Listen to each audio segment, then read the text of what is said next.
স্বাস্থ্য ক্যাডার বিশেষজ্ঞ চিকিৎসক ফোরাম কর্তৃক আয়োজিত এই সংবাদ সম্মেলনে উপস্থিত বিভিন্ন সোসাইটির সম্মানিত প্রতিনিধিবৃন্দ এবং যাদেরকে নিয়ে এই সংবাদ সম্মেলন সেই প্রিন্ট এবং ইলেকট্রনিক মিডিয়ার উপস্থিত সাংবাদিকবৃন্দ, আমরা আমাদের সমস্যা জানি, সবাই জানি, কিন্তু আপনারা জানেন না। কিন্তু আপনাদের মাধ্যমে আজকের সংবাদ সম্মেলনের উদ্দেশ্য হচ্ছে আপনাদের মাধ্যমে দেশবাসীকে জানানো, কারণ সরকারও কিন্তু এটা জানে।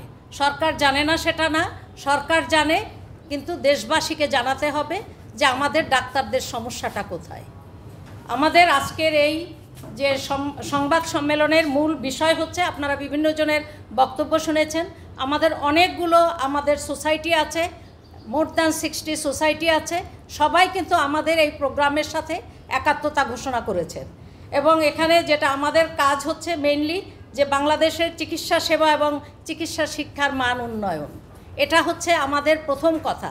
আমরা যদি আমাদের চিকিৎসা সেবার মান উন্নয়ন না করতে পারি তাহলে এদেশ থেকে রুগীরা বিদেশে যাবে, এবং এটা একটা প্রি প্ল্যান্ড ওয়েতে এটা করা হয়েছে।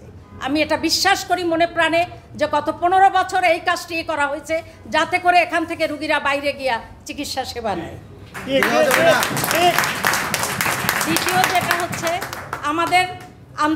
আমাদের চিকিৎসার আন্তর্জাতিক যদি স্বীকৃতি আমরা অক্ষুণ্ণ রাখতে না পারি তাহলে আমার দেশ থেকে একজন ডাক্তার গিয়ে বাইরে কোনো চাকরি করতে পারবে না, সে বাইরে কোনো রোগীর চিকিৎসা দিতে পারবে না। এটা আমাদের জন্য লজ্জাজনক, আমাদের ডিগ্রির জন্য লজ্জাজনক। তৃতীয় যে জিনিসটা হচ্ছে আমাদের ক্যাডার বৈষম্য আছে, আমাদের আন্তঃক্যাডার এবং অন্তঃক্যাডারে বৈষম্য আছে। অন্তঃক্যাডার বৈষম্য যেটা গত 15 বছর যারা সরকারের চামচাগিরি করছে তাদের প্রমোশন হয়েছে, কিন্তু যারা এই বিগত সরকারের চামচাগিরি করে নাই তাদের প্রমোশন হয় নাই। আমরা এটা তীব্র বিরোধিতা করছি।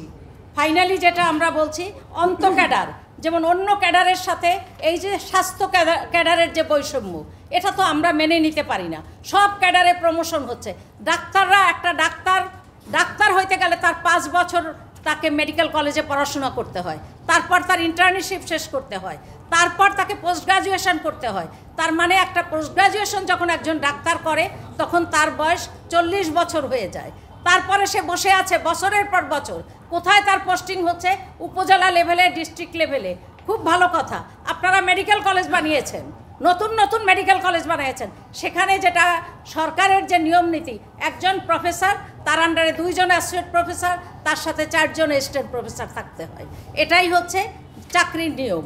এবং আমরা যদি এই যে প্রমোশনের যে নিয়মটা যেটা আমরা বলছি, প্রপোর্শনটা যদি আমরা মেনটেন না করতে পারি তাহলে কিন্তু বিদেশ আমাদেরকে এই ডিগ্রিকে মূল্যায়ন করবে না। কাজেই আমি আমার আজকের যে সংবাদ সম্মেলনে এখানে যে কথাগুলো বলা হচ্ছে, যে সবাই একই কথা আমরা বলছি, যে যারা 15 বছর বৈষম্যের শিকার হয়েছেন তারা ভূতপক্ষভাবে যে তাদের পদের অতিরিক্ত পদায়ন যেন হয়, কারণ ইমিডিয়েট আমরা পোস্ট ক্রিয়েট করে পদায়ন করতে পারবো না। একটা পোস্ট ক্রিয়েশনে কমপক্ষে 2 বছর 3 বছর সময় লাগে।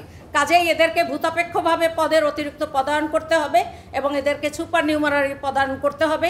আমি চাই আজকে আপনাদের যারা প্রিন্ট মিডিয়ার এখানে যারা উপস্থিত আছেন, দয়া করে আপনারা আপনাদের সবাইকে, দেশবাসীকে জানাবেন, সরকারকে জানাবেন যে আমাদের কর্মসূচি যেটা আছে, যেটা ডিক্লেয়ার করা হয়ে গেছে, কর্মসূচিটা 8 তারিখ থেকে 8, 9, 10 3 দিন সকাল 10টা থেকে 12টা পর্যন্ত আমরা 2 ঘন্টা কর্মবিরতি পালন করব। এই 3 দিনের পর থেকে আমরা পরবর্তী 11 তারিখ থেকে পূর্ণাঙ্গ কর্মবিরতিতে যাব। শুধুমাত্র জরুরি সেবা চালু থাকবে।